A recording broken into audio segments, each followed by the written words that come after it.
सो second Woodward Fisher rule हैगा Woodward Fisher rule for alpha beta unsaturated carbonyl compound किहड़े हुंदे aldehyde ketone हुआ carboxylic acid हो गया बट आपां किहड़े कर रहे हैं एल्डिहाइड एंड कीटोन अगर वो कहंदे अगर अपने थोड़े को अल्फा बीटा अनसैचुरेटेड मतलब जिस अल्फा और बीटा पोजीशन ते क्या होणगे डबल बॉन्ड होणगे ठीक है अगर अल्फा बीटा अनसैचुरेटेड एसाइक्लिक या 6 मैंबर कीटोन है ठीक है जिस साइक्लिक स्ट्रक्चर होवे या फिर स्ट्रेट चेन स्ट्रक्चर होवे अगर ए साइक्लिक कीटोन है कीटोन किहड़े होणगे जिहदे विच सिर्फ लाइक सी डबल बॉन्ड ਉਹਦੇ ਨਾਲ क्या लगे होणगे अल्काइल ग्रुप लगे होणगे सो दैट इज कीटोन अगर 6 मैंबर या ए साइक्लिक कीटोन है जिहदे विच अल्फा बीटा पोजीशन ਦੇ डबल बॉन्ड लगे होणगे वो क्या होएगा अपना ਉਹਦੀ वैल्यू कितनी होगी 250 नैनोमीटर अगर alpha beta unsaturated 5 member ketone है जिहदे विच 5 मैंबर साइक्लिक स्ट्रक्चर होएगी या फिर क्या होणगे साइक्लिक स्ट्रक्चर होएगी कीटोन दी C double bond O group नाल अल्काइल ग्रुप लगे ਉਹਦੀ वैल्यू कितनी होगी 202 नैनोमीटर अगर अपने को अल्फा बीटा अनसैचुरेटेड एल्डिहाइड है तो उसकी वैल्यू कितनी होगी 207 ਉਹ 6 ਮੈਂਬਰ ए साइक्लिक ਜਿਹੜੇ ਮਰਜ਼ੀ ਹੋ ਸਕਦੇ ਆ ਉਸ ਵਿੱਚ ਗੱਲ ਕਰਦੇ increment the first of all क्या लगाना ਆਪਾਂ ਨੇ अल्काइल ग्रुप देखना अगर कोई अल्काइल ग्रुप लग गया और रिंग रेजिड्यू लग गया ਤਾਂ ਹੁਣ ਕਹਿਣਾ ਅਲਫਾ ਬੀਟਾ ਅਨਸੈਚੁਰੇਟਡ ਕੀਟੋਨ ਚ ਹਰ ਇੱਕ ਦੀ ਅਲੱਗ-ਅਲੱਗ ਵੈਲਿਊ ਹੁੰਦੀ ਅਗਰ ਅਲਕਾਈਲ ਗਰੁੱਪ ਔਰ ਰਿੰਗ ਰੈਜ਼ਿਡਿਊ ਅਲਫਾ ਪੋਜੀਸ਼ਨ ਤੇ ਲੱਗਿਆ ਹੋਇਆ ਤਾਂ 10 ਨੈਨੋਮੀਟਰ ਅਗਰ ਬੀਟਾ ਪੋਜੀਸ਼ਨ ਤੇ ਲੱਗੇ ਹੋਏ ਆ ਤਾਂ 12 ਨੈਨੋਮੀਟਰ ਅਗਰ ਗਾਮਾ ਜਾਂ ਉਸ ਤੋਂ ਅੱਗੇ ਦੇ ਪੋਜੀਸ਼ਨਸ ਤੇ ਲੱਗੇ ਹੋਏ ਆ ਡੈਲਟਾ ਹੋ ਗਿਆ ਓਮੇਗਾ ਹੋ ਗਿਆ ਜਿੰਨੇ ਪੋਜੀਸ਼ਨ ਉਹਦੇ ਅੱਗੇ ਤੇ ਕਿੰਨੇ ਹੋਣਗੇ 18 ਨੈਨੋਮੀਟਰ ਅਗਰ ਤੁਹਾਡੇ ਕੋਲ ਐਗਜ਼ੋਸਾਈਕਲਿਕ ਡਬਲ ਬੌਂਡ ਆ ਜਿਹੜਾ ਰਿੰਗ ਤੇ ਬਾਹਰ ਹੋਣਗਾ ਡਬਲ ਬੌਂਡ 5 ਨੈਨੋਮੀਟਰ ਅਗਰ double bond exocyclic to 2 ring simultaneously ਦੋ ਰਿੰਗ ਦੇ ਨਾਲ ਲੱਗਦਾ ਹੋਇਆ ਡਬਲ ਬੌਂਡ ਹੈਗਾ ਹੈ ਲਾਈਕ ਦਿਸ ਹੈਨਾ ਤਾਂ ਇਹਦੇ ਵੀ ਕਿੰਨੀ ਵੈਲਿਊ ਹੋਊਗੀ ਫਿਰ 10 ਨੈਨੋਮੀਟਰ ਸੈਮਲਟੇਨੀਅਸਲੀ ਦੋ ਰਿੰਗਸ ਦੇ ਨਾਲ ਜਿਹੜਾ ਐਗਜ਼ੋਸਾਈਕਲਿਕ ਦੋਨਾਂ ਰਿੰਗਸ ਲਈ ਐਗਜ਼ੋਸਾਈਕਲਿਕ ਆ ਇਹ ਰਿੰਗ ਇਹਦੇ ਲਈ ਕਿਉਂਕਿ ਸੈਂਟਰ ਚ ਲਾਈ ਕਰ ਰਹੇ ਆ ਤਾਂ ਇਹਦੇ ਲਈ ਵੀ ਐਗਜ਼ੋਸਾਈਕਲਿਕ ਹੈ ਇਹਦੇ ਲਈ ਵੀ ਕਿਆ ਹੈ ਐਗਜ਼ੋਸਾਈਕਲਿਕ ਹੈ ਸੋ ਡਬਲ ਬੌਂਡ ਐਕਸਟੈਂਡਡ ਕੰਜੂਗੇਸ਼ਨ ਦਾ 30 ਨੈਨੋਮੀਟਰ ਅਗਰ ਹੋਮੋ ਐਨੂਲਰ ਕੰਜੂਗੇਟਿਡ ਡਾਈਨਸ ਨੇ ਜਿਹਦੇ ਡਬਲ ਕੰਜੂਗੇਸ਼ਨ ਇੱਕ ਹੀ ਰਿੰਗ ਦੇ ਵਿੱਚ ਨਾਲ ਉਹਦੇ ਕੀਟੋਨਿਕ ਗਰੁੱਪ ਲੱਗਿਆ ਜਾਂ ਐਲਡੀਹਾਈਡਿਕ ਗਰੁੱਪ ਲੱਗਿਆ ਤਾਂ ਕਿੰਨੇ ਹੋਣਗੇ 39 ਨੈਨੋਮੀਟਰ ਉਸ ਤੋਂ ਗੱਲ ਕਰਦੇ ਆਕਜ਼ੋਕ੍ਰੋਮ ਦੀ ਹੁਣ ਆਕਜ਼ੋਕ੍ਰੋਮ ਇਹਦੇ ਜਿਵੇਂ ਰਿੰਗ ਰੈਜ਼ਿਡਿਊ ਜਾਂ ਅਲਕਾਈਲ ਗਰੁੱਪ ਡਿਫਰੈਂਟ ਪੋਜੀਸ਼ਨ ਤੇ ਇਸ ਤਰ੍ਹਾਂ ਆਕਜ਼ੋਕ੍ਰੋਮ ਵੀ ਡਿਫਰੈਂਟ ਪੋਜੀਸ਼ਨ ਤੇ ਆਣੇ ਆ अगर अल्फा पोजीशन ते OH ग्रुप लग गया हाइड्रोक्सी ग्रुप 35 बीटा ते 30 गामा ते 50 इस तरह अगर अपने कोल लाइक क्लोरीन हो गया 15 ते 12 बीटा ते 12 ते गामा ते कोई पोजीशन ते नहीं आएगा ब्रोमीन हो गया अल्फा ते 25 ते बीटा ते 30 ते हो गया NR2 ग्रुप हो गया बीटा ते 95 ते OR ग्रुप हो गया 35 बीटा ते 30 गामा ते 17 सो ਆਪਾਂ एक एग्जांपल देख लेंगे ਆਪਣੇ ਕੋਲ ਇਸ ਹੁਣ ਆਪਾਂ ਚੇਨ ਤੋਂ ਹੀ ਪਤਾ ਲੱਗ ਰਿਹਾ ਆਪਣੇ ਕੋਲ ਕਿਆ ਇਹ ਸਾਈਕਲਿਕ ਕੀਟੋਨ ਹੁਣ ਦੇਖੋ ਇਹ ਕਿਆ ਇੱਥੇ ਦੇਖੋ ਜਿਹੜਾ ਐਲਡੀਹਾਈਡ ਦਾ ਫਾਰਮੂਲਾ ਹੁੰਦਾ ਉਹ ਹੁੰਦਾ ਲਾਈਕ ਦਿਸ ਠੀਕ ਹੈ CHO ਹੁੰਦਾ ਅਗਰ ਕੱਲਾ C ਡਬਲ ਬੌਂਡ O ਹੋਵੇ ਐਲਡੀਹਾਈਡ ਹੁੰਦਾ C ਡਬਲ ਬੌਂਡ OH ਅਗਰ ਕੱਲਾ C ਡਬਲ ਬੌਂਡ O ਹੋਵੇ ਤਾਂ ਉਹ ਕਿਆ ਹੋਊਗਾ ਆਪਣਾ ਕੀਟੋਨ ਹੁਣ ਆਪਾਂ ਨੂੰ ਪਤਾ ਲੱਗ ਰਿਹਾ ਇਹ ਕੱਲਾ C ਡਬਲ ਬੌਂਡ O ਤੇ ਕੀਟੋਨ ਹੈ ਇਹ ਸਾਈਕਲਿਕ ਆ ਸਟ੍ਰੇਟ ਚੇਨ ਹੈ ਤਾਂ ਆਪਣੇ ਕੋਲ ਹੈਗਾ ਅਲਫਾ ਬੀਟਾ ਅਨਸੈਚੁਰੇਟਡ ਇਹ ਸਾਈਕਲਿਕ ਅਲਫਾ ਬੀਟਾ ਕਿਵੇਂ ਇੱਥੇ ਆ ਫੰਕਸ਼ਨਲ ਗਰੁੱਪ ਹੈ ਇਹਦੇ नेक्स्ट कार्बन अल्फा कार्बन तो अल्फा और बीटा पोजीशन पे क्या लग्या है नेक्स्ट कार्बन अल्फा कार्बन ठीक है उसके नाल क्या लगा है डबल बॉन्ड तो अपने को आ गया alpha beta unsaturated acyclic ketone ठीक है हुण ਇਹਦੇ ਵਿੱਚ क्या है जी कीटोन ਉਹ ग्रुप है सॉरी हाँ ਜਿਹੜੇ ਕੀਟੋਨਿਕ ਔਰ ਉਹ ਹੁੰਦੇ ਐਲਡੀਹਾਈਡ ਗਰੁੱਪ ਹੁੰਦੇ ਉਹਦੇ ਚ ਜਿਹੜਾ ਫੰਕਸ਼ਨਲ ਕਾਰਬਨ ਹੁੰਦਾ ਉਹਨੂੰ ਆਪਾਂ ਫਰਸਟ ਕਾਰਬਨ ਹੀ ਸਿਲੈਕਟ ਕਰੀਦਾ ਹੁੰਦਾ ਸੋ ਇਹ क्या हो गया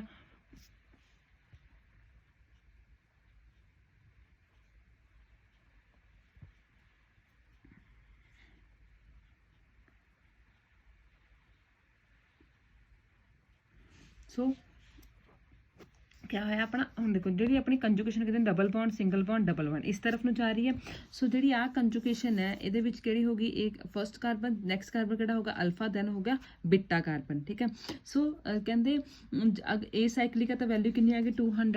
215 नैनोमीटर सो ये 215 उस तो इलावा कुछ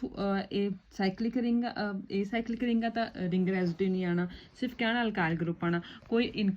कोई ऑक्सोक्रोम वगैरह लग्या नहीं लग्या होया ठीक है सो अपने को क्या है अल्काइल ग्रुप लगा कि पोजीशन ते alpha and beta alpha position ते लग गया अल्फा पोजीशन ते क्या लग गया एक अल्काइल ग्रुप लग गया तो वैल्यू कितनी आ गई 10 नैनोमीटर तो टोटल करके कितना आ गया अपने 225 नैनोमीटर बट ऑब्जर्व वैल्यू कितनी अपनी 220 नैनोमीटर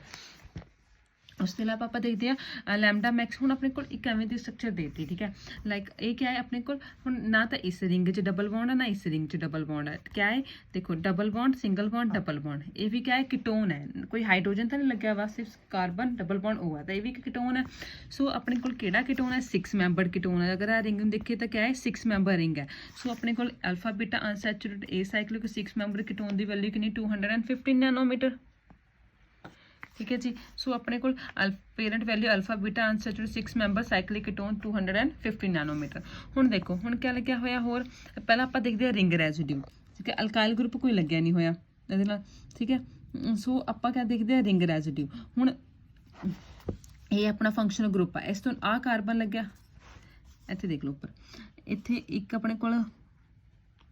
एक अपने को ए कार्बन लग गया, एक अपने को ए भी कार्बन लग गया। इतने सारे कितने क्या है कार्बन कार्बन कार्बन, ठीक है। ये फंक्शनल ग्रुप के भी कार्बन, ए कार्बन फर्स्ट कार्बन, उस तो नैक्सट कार्बन अल्फा, उस तो नैक्सट किहड़ा आ गया बिटा आ गया, ठीक है। सो आप हुण डबल बॉन्ड, एक डबल बॉन्ड इत्थे घट हो, डबल बॉन्ड, एक double bond, single bond, double bond, एक इत्थे इस पोजीशन ते आ जाऊंगी, दूसरी इस पोजीशन ते रिंग रेजिड्यू, तीसरा किहदे पर आऊँगा इस पोजीशन ते आएगा, ठीक है जी। तो किहड़ा हो गया अल्फा और बिटा पोजीशन हो गई, ठीक है जी। सो क्या कहते हैं सो कहते एक अपना थोड़ा कि पर आ रहा रिंग रेजिड्यू अल्फा पोजीशन के उपर, अल्फा पोजीशन से किहड़ा आ रहा ए वाला, अगर आप गल करिए दिस वन, एक क्योंकि अल्फा के उपर आ, अल्फा कार्बन के नाल लग्या है, तो ये अल्फा पोजीशन से आ रहा, तो उसकी वैल्यू कितनी आ जाऊगी 10 नैनोमीटर। तो देख लो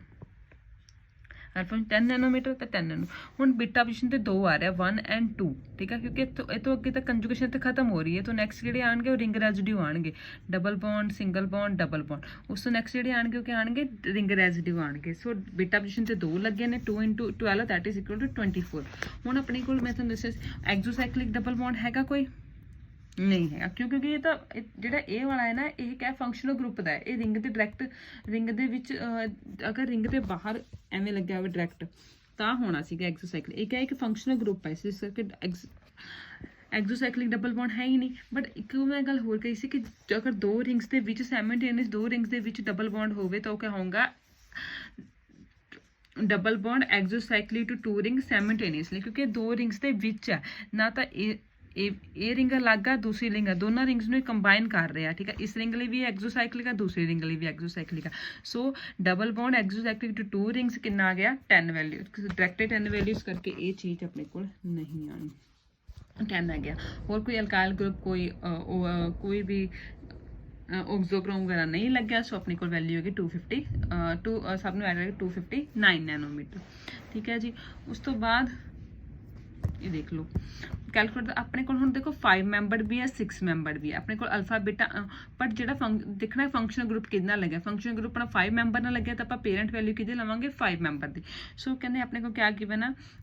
अपने को अल्फा बीटा आंसर जो 5 मैंबर कीटोन गिवन है, जिहदे नाल क्या लग्या है 6 मैंबर कीटोन, 6 मैंबर रिंग लगी हुई है। सो हुण देखो इस कीटोन दे विच क्या पहला देखो ए साइक्लिक आ गया 5 मैंबर कीटोन दे नाल दी कितनी वैल्यू 202 नैनोमीटर। सो 202 लगा लिया आपां ने, ठीक है। हुण आपां ये अपने को कार्बन है, ठीक है, इत्थे नैक्सट पोजीशन अल्फा, उस तो बाद किहड़ी पोजीशन है बीटा, क्योंकि अपनी कंजुगेशन इधर जा रही है इस रूट नूं, ठीक है। Double bond single bond double bond single bond double bond इत्थे तक खत्म हो रही है, ठीक है। सो अपन क्या करना है हुण देखो पहला देखो जिहड़ा एक जी स्टेट सिंगल है तो मतलब होंगे अल्काइल ग्रुप। हुण बीटा पोजीशन ते क्या लग्या है, क्योंकि ये तो कंजुगेशन के नाल ही चल रही है ना, अगर इत्थे लग्या होंदा अल्काइल ग्रुप फिर नहीं आपां कंसीडर करना, जिहड़ा कंजुगेशन के विच आ रहा उन्होंने कंसीडर करना है, जिहड़ा कंजुगेशन के नाल लग्या है। सो डबल बॉन्ड दे इत्थे बीटा पोजीशन ते क्या लग्या एक अल्काइल ग्रुप, अगर बीटा पोजीशन ते अल्काइल ग्रुप लग्या तो उसकी वैल्यू कितनी है 12, तो उसदे विच क्या ऐड कर देना आपां ने 12। उस तो बाद गल करदे रिंग रेजिड्यू दी। सो हम आप इधर मूव कर रहे हैं तो रिंग रेजिड्यू कितने आ जाएगा एक इस पोजीशन ते आ जाएगा एक इस पोजीशन ते अल्फा बीटा गामा एंड कितने आ जाएगा डेल्टा, ठीक है जी। तो देख लो सो अपने को पेरेंट वैल्यू 202 एक अल्काइल 12 आ गया, एक रिंग हुण देखो मैं तुहानूं कहा 2 रिंग रेजिड्यू आएंगे, किहड़े पोजीशन से आएंगे, एक इत्थे आ जाएगा एक इस पोजीशन ते आ जाएगा, एक गामा ते आ जाएगा एक डेल्टा ते आ जाएगा। आपने पढ़िया कि जिहड़ा भी अल्काइल ग्रुप है रिंग रेजिड्यू गामा या गामा तो उपरली पोजीशन ते आंदा डेल्टा ओमेगा जिन्नी पोजीशन ते आंदा उस सब दे लिए कितना ऐड करना है आपने 18 ऐड करना है। देख लो ਸੋ ਦੇਖੋ ਇੱਕ ਆਪਣਾ ਰਿੰਗ ਰੈਜ਼ੀਡਿਊ ਕਿਹਦੇ ਪਰ ਆ ਰਿਹਾ, ਇਹ ਗਾਮਾ ਤੇ ਇੱਕ ਆ ਰਿਹਾ ਡੈਲਟਾ ਤੇ, ਠੀਕ ਹੈ, ਕਿਉਂਕਿ ਡੈਲਟਾ ਵਾਲਾ ਹੀ ਕੱਟ ਰਿਹਾ ਆਪਾਂ, ਇੱਕ ਗਾਮਾ ਵਾਲਾ। ਸੋ ਆਪਣੇ ਕੋਲ ਆ ਜਾਏਗਾ ਇੱਕ 1 ਰਿੰਗ ਰੈਜ਼ੀਡਿਊ ਡੈਲਟਾ ਪੋਜੀਸ਼ਨ ਤੇ गामा पोजीशन पे 18, डेल्टा पोजीशन पे भी आ जाएगा 18, क्योंकि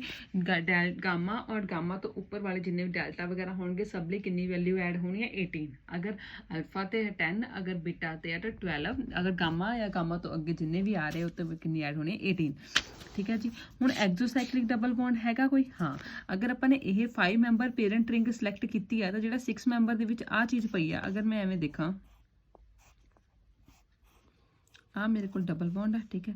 इत्थे मेरे को ए आ एक डबल बॉन्ड इत्थे आ, अगर मैं इनू एज इट इज़ ए लिख देवां रिंग ना बनावां तो ये 5 मैंबर रिंग लिए क्या हो गया, एक्सोसाइक्लिक हो गया। इस करके अपने को क्या रहा 1 एक्सोसाइक्लिक डबल बॉन्ड ਉਹਦਾ कितना ऐड हो गया 5। 1 डबल बॉन्ड एक्सटेंडेड कंजुगेशन, ਹੁਣ डबल बॉन्ड एक्सटेंडेड कंजुगेशन भी देख लो क्या होंगी है, क्या होना है कि अगर अपने को जिवें आ रिंग है मेरे को, ठीक है, इस रिंग आ पहला तो double bond single bond double bond single, अगर तो ਇੱਥੇ खत्म हो जाती तो नहीं आनी सी। एक रिंग तो जो दूसरी रिंग च शिफ्ट हो जाती है कंजुगेशन, ਉਹਨੂੰ क्या कहते हैं डबल बॉन्ड एक्सटेंडेड कंजुगेशन। सो किन्ने रिंग किन्ने नंबर ऑफ रिंग च शिफ्ट हुई, एक च हुई है, अगर नाल अगर ਇੱਥੇ भी एक रिंग होंदी, ठीक है, सिंगल बॉन्ड डबल बॉन्ड तो किन्ने आने थे 2 आ जाने तो 2 हो जाना था। सो हुण इत्थे सिर्फ एक ही रिंग आ तो 1 डबल बॉन्ड एक्सटेंडेड कंजुगेशन किन्ने गए 39 नंबर, सब नूं ऐड करके किन्ना गया 285। जिहड़ी 2 रिंग्स वाली ਉਹ मैं तुहानूं ਇੱਥੇ ਦੱਸਦੀ ਆ, देखो ਇੱਥੇ ਆਪਣੇ ਕੋਲ क्या है, ये डाइंस ਦੀ स्ट्रक्चर ਆ, ਇਹ अल्फा बीटा नहीं हैगी, डाइंस वाला है, डाइंस वाली एग्जांपल है। सो वो कहते अपने को थोड़े को पेरेंट देखो अपने को एक कंपाउंड है, ठीक है, लाइक 1 2 एंड 3 रिंग्स है, ठीक है, तो ਜਿਹੜੀਆਂ जिन्ने भी रिंग्स है सब ਦੇ ਵਿੱਚ ਜਿਹੜਾ ਸਿੰਗਲ ਜਿਹੜਾ ਕੰਜੂਗੇਸ਼ਨ ਹੈ ਉਹ क्या है, ਤਾਂ ਕੰਜੂਗੇਸ਼ਨ ਇਨ ਇਹਦੇ ਵਿੱਚ ਹੈ ਸਭ ਦੇ ਵਿੱਚ, ਹਾਂ रिंग्स ਦੇ ਵਿੱਚ ਹੈ, ठीक है, ਇੱਕ ਰਿੰਗ ਜਿਵੇਂ ए ਦੇ ਲਈ ए ਦੇ ਰਿੰਗ ਦੇ ਵਿੱਚ B ਦੇ ਵੀ C ਦੇ ਵੀ ਆ, ठीक है, मतलब ਇਹ ਰਿੰਗ ਤੋਂ ਬਾਹਰ ਨਹੀਂ ਹੈਗੀ। ਦੂਸਰੀ ਰਿੰਗ ਜਿਹੜੀ ਰਿੰਗ ਜਦੋਂ ਆਪਾਂ ਹੈਟਰੋ ਐਨੂਲਰ ਦੀ ਗੱਲ ਕਰਦੇ ਹੋ ਕਿਆ ਹੁੰਦਾ, 2 ਡਿਫਰੈਂਟ ਰਿੰਗਸ ਚ ਹੁੰਦੀ ਆ, ਠੀਕ ਹੈ, ਵੀ ਇੱਕ ਰੇਅਰ ਚ ਹੈ ਕਿ ਕੈਚ ਹੈ। ਹੁਣ ਇਹਦੇ ਵਿੱਚ ਕਿਆ ਹੈ ਕਿ ਜਿਹੜੀ ਆਪਾਂ ਨੇ ਪੇਰੈਂਟ ਵੈਲਿਊ ਸਿਲੈਕਟ ਕਰਨੀ ਕਿਹਦੀ ਕਰਨੀ ਆ, ਹੋਮੋ ਐਨੂਲੋਡਾਈਨ ਦੀ, ਕਿਉਂਕਿ ਇਹ ਸਾਰੀਆਂ ਕਿਆ ਹੈ ਕੰਜੂਗੇਸ਼ਨ ਰਿੰਗ ਦੇ ਵਿੱਚ ਹੀ ਹੈ ਇਹਨਾਂ ਦੇ ਨਾਲ, ਠੀਕ ਹੈ। तो डबल बॉन्ड क्या हो गया, अगर ਇੱਥੇ ਬਾਕੀ ਡਬਲ ਬੌਂਡ ਨਾ ਹੁੰਦੇ ਤਾਂ ਆਪਾਂ ਨੇ ਕਹਿਣਾ ਸੀਗਾ ਕਿ ਇਹਦੇ ਵਿੱਚ ਕਿਆ ਹੈਟਰੋਐਨੂਲਰ, ਅਗਰ ਆਹ ਸਿੰਗਲ ਡਬਲ ਸਿੰਗਲ ਐਵੇਂ ਹੁੰਦਾ ਤਾਂ ਹੈਟਰੋਐਨੂਲਰ ਹੁੰਦਾ, ਬਟ ਹੁਣ ਕਿਆ ਰਿੰਗ ਦੇ ਵਿੱਚ ਹੀ ਆਉਂਦੀ ਆ। ਸੋ ਆਪਾਂ ਨੇ ਕਿਆ ਸਿਲੈਕਟ ਕਰ ਲਿਆ ਡਬਲ ਬੌਂਡ, ਕਿਹੜਾ ਸਿਲੈਕਟ ਕਰ ਰਿਹਾ ਹੋਮੋ ਐਨੂਲਰ ਡਾਇਨਸ, ਠੀਕ ਹੈ ਜੀ। ਉਸ ਤੋਂ ਬਾਅਦ ਫਿਰ ਰਿੰਗ ਰੈਜ਼ੀਡਿਊ ਕਿੰਨੇ ਆ ਜਾਣਗੇ, ਦੇਖੋ ਇੱਥੋਂ ਕੱਟ ਹੋ ਗਿਆ 1 2 3 4 ਐਂਡ 5, ਕਿਆ ਤੋਂ ਅੱਗੇ ਕੋਈ ਡਬਲ ਬੌਂਡ ਹੋ ਹੀ ਨਹੀਂ ਬਣੇ ਦਿੰਦੇ ਆ। ਇੱਥੋਂ ਦੇਖੋ ਇੱਥੋਂ ਅੱਗੇ सारे सिंगल बॉन्ड, इस तो अगे इधर जाऊँ तो भी सिंगल बॉन्ड, इधर जाऊँगे तो भी सिंगल बॉन्ड, अगर इतों अगे जाऊँगे तो भी सारे सिंगल बॉन्ड, इतों अगे जाऊँगे तो भी सारे सिंगल बॉन्ड। हुण जिहड़ा ये आया इतों किवें आया, तुसीं कहोगे कि मैम इत्थे डबल बॉन्ड है इत्थे, क्योंकि जो तुसीं इधरों इधर मूव करोगे इत्थे सारे क्या है, ਇੱਥੋਂ ਜਦੋਂ ਤੁਸੀਂ ਇੱਧਰ मूव करो ਇੱਥੇ ਸਾਰੇ क्या है सिंगल बॉन्ड है। सो अपने कोल किन्ने रिंग रेजिड्यू आ जाएंगे 5 1 2 3 4 एंड 5, एक ਲਈ 5 वैल्यू 5 × 5 25 हो गया। ਹੁਣ एक्सो 3 क्या है, एक्सोसाइक्लिक डबल बॉन्ड है, ਕਿਹੜੇ देखो जी मैं ए रिंग मैं कंसीडर की, मेरे लिए ए रिंग क्या है होमो एनुलर रिंग है, पेरेंट रिंग है, ठीक है, ए बी और सी। ए रिंग ਦੇ ਲਈ ਜਿਹੜਾ बी वाला ਇਹ ਵੀ एक्सोसाइक्लिक है, ठीक है, बी ਦੇ ਲਈ सी वाला एक्सोसाइक्लिक है, लाइक मैं इत्थे बना के दिखांदी थानू,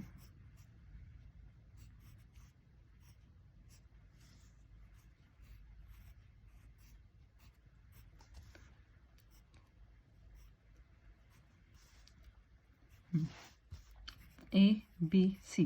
पहले जो देखो होमो एनुलर कि रिंग सिलैक्ट की थी, मैं इन्होंने तिन्नों चों जिहड़ी मर्जी रिंग सिलैक्ट कर ला, आप तुसीं किहड़ी करनी जिहदे विच सब तो ज़्यादा कंजुगेशन है, हाईली कंजुगेटेड किहड़े आ बी वाला, ये जिहड़े 2 डबल बॉन्ड है 2 कंजुगेशन दे विच इक्के रिंग च, इस करके आपां ने होमो एनुलर सिलैक्ट की, ठीक है। ए और सी नूं क्यों नहीं कीता क्योंकि उन्हां च एक डबल बॉन्ड है, but be they which proper conjugation बन रही double bond single bond and double bond, इस करके आपां ने होमो एनुलर सिलैक्ट की। होमो एनुलर च क्या है जिहड़ा डब कंजुगेशन हो क्या होगा इक्के रिंग दे विच होएगा, इस करके पेरेंट वैल्यू किहड़ी सिलैक्ट की मैं बी। ਹੁਣ देखो जो मैं ਇਹ 'ਚ ਕਹਿੰਦੇ 3 ਡਬਲ ਬੌਂਡ ਆਉਂਦੇ, अगर ए ਦੀ ਗੱਲ ਕਰਾਂ ਤਾਂ ए ਦੇ ਲਈ ਜਿਹੜਾ B ਵਾਲੀ ਰਿੰਗ ਹੋਊਗੀ ਇਹ एक्सोसाइक्लिक डबल बॉन्ड होएगा, ठीक है, क्योंकि ए तो बाहर पिया है ए रिंग दे। अगर मैं बी रिंग की गल करा, बी रिंग के लिए केड़ा होएगा C वाला, ਐਗਜ਼ੋਸਾਈਕਲਿਕ ਹੋਏਗਾ। ਠੀਕ ਹੈ, ਅਗਰ ਸੀ ਦੀ ਗੱਲ ਕਰਾਂ, ਸੀ ਦੇ ਲਈ ਬੀ ਦਾ ਇਹ ਵਾਲਾ ਐਗਜ਼ੋਸਾਈਕਲਿਕ ਹੋਏਗਾ। ਸੋ ਨੰਬਰ ਆਫ ਕਿੰਨੇ ਹੋ ਗਏ ਆਪਣੇ ਕੋਲ? ਸੋ ਨੰਬਰ ਆਫ ਐਗਜ਼ੋਸਾਈਕਲਿਕ ਕਿੰਨੇ ਹੋ ਗਏ? 3 1 2 ਐਂਡ 3 ਤਾਂ ਕਿੰਨਾ ਗਾ 2 3 into 5 that is equal to 15। ਹੁਣ ਦੇਖੋ ਐਕਸਟੈਂਡਡ ਡਬਲ ਬੌਂਡ ਐਕਸਟੈਂਡਡ ਕੰਜੂਗੇਸ਼ਨ ਦੇ ਵਿੱਚ ਕੀ ਆਉਂਦਾ ਹੈ? ਹੁਣ ਦੇਖੋ ਜਿਹੜੀ ਕੰਜੂਗੇਸ਼ਨ ਹੈ ਉਹ ਕਿੱਥੇ ਜਾ ਰਹੀ ਹੈ? ਇੱਥੇ ਸਿੰਗਲ ਬੌਂਡ ਹੈ, ਡਬਲ ਬੌਂਡ ਹੈ, ਸਿੰਗਲ ਬੌਂਡ, ਡਬਲ ਬੌਂਡ। ਇੱਕ ਰਿੰਗ ਤੋਂ ਦੂਸਰੀ ਰਿੰਗ ਚਲੇਗੀ, ਦੂਸਰੀ ਰਿੰਗ ਤੋਂ ਕਿਹਦੇ ਵਿੱਚ ਚਲੇਗੀ? ਫਿਰ ਡਬਲ ਬੌਂਡ, ਫਿਰ ਸਿੰਗਲ ਬੌਂਡ, ਫਿਰ double bond, single bond, double, ਤੀਸਰੀ ਰਿੰਗ ਦੇ ਵਿੱਚ 1 2 3। ਇੱਕ ਰਿੰਗ ਤੋਂ ਦੂਜੀ, ਦੂਜੀ ਤੋਂ ਤੀਜੀ ਰਿੰਗ 'ਚ। ਇੱਕ ਰਿੰਗ ਤਾਂ ਆਪਾਂ ਨੇ ਲਿੱਤੀ ਨਹੀਂ, ਤਾਂ ਨੰਬਰ ਆਫ ਰਿੰਗਸ ਕਿੰਨੇ ਹੋ ਗਏ ਜਿਸ 'ਚ ਡਬਲ ਬੌਂਡ ਐਕਸਟੈਂਡ ਹੋਇਆ? ਇੱਕ 'ਚ ਤਾਂ ਪਹਿਲਾਂ ਹੀ, ਤਾਂ ਏ 'ਚ ਪਹਿਲਾਂ ਹੀ ਸੀਗਾ, ਤਾਂ ਨੰਬਰ 1 ਔਰ ਨੰਬਰ 2। ਠੀਕ ਹੈ, ਯਾਨੀ ਕਿ ਏ ਤੋਂ ਬੀ, ਬੀ ਤੋਂ ਸੀ। ਸੋ ਕਿੰਨੇ ਰਿੰਗਸ ਗਿਆ ਤਾਂ ਐਕਸਟੈਂਡ ਹੋ ਗਏ 2 ਦੇ ਵਿੱਚ, ਤਾਂ 2 double bond extended ਕੰਜੂਗੇਸ਼ਨ 2 into 30 that is equal to 60। ਤਾਂ ਆਪਣੇ ਕੋਲ ਟੋਟਲ ਕਰਕੇ ਕਿੰਨਾ ਆ ਗਿਆ? 353 ਨੈਨੋਮੀਟਰ। ਹੋਪ ਤੁਹਾਨੂੰ ਇਹ ਵੀਡੀਓ ਸਮਝ ਆਈ ਹੋਊਗੀ। ਅਗਰ ਕਿਸੇ ਨੂੰ ਨਹੀਂ ਸਮਝ ਆਈ ਤਾਂ ਤੁਸੀਂ ਮੈਨੂੰ ਦੱਸ ਸਕਦੇ ਹੋ। Thank you.